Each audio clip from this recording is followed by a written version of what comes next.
Today I learned that if you're trying to do a very large graph, you cannot use the snake as the curve of the graph. Up the kitchen, I have a metal tape measure 12 feet long. Along the far end there, I have a 36 40-inch ruler. I'm going to try and graph Louise's length over time. Louise is about 12 feet. When she first hatched, I wasn't there, but I understand they hatch at about 22 inches long. That's a little under 2 feet.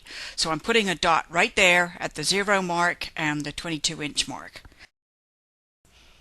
She's now 30 years old and 12 feet, so we go to the 30 mark, walk up the kitchen, and put a dot at the 12 feet mark, which is so far away I can't even film it.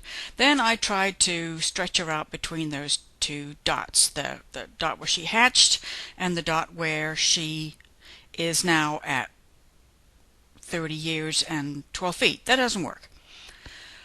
Also, that's not very accurate because I do know that when I first bought her at 5 years old, she was 7 feet. So let's put a dot there, and that, by the way, is a very, very bad sign. A healthy, well-fed what do you call a baby Burmese python? A pythonette? A python pup? I don't know. There's no word for that. At about 2.5 years old, they should already be 10 feet. She was 7 feet at 5 years, which means that for the first 5 years of her life, she was very, very badly underfed. Anyway, that did not work as a graph. I even tried it with the rope there, and that just didn't work at all. So here we are with graph paper. Now I'm going to graph out age along the bottom and height along the side.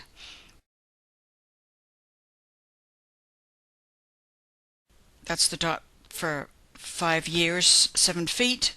The third one is, I could draw a line, but that's not realistic because what happens was that when she's younger, she was growing faster. And as she got older, her metabolism slowed down. From this graph, I think I can predict that in the next 5 years, she will not get more than another couple of inches longer, if even that.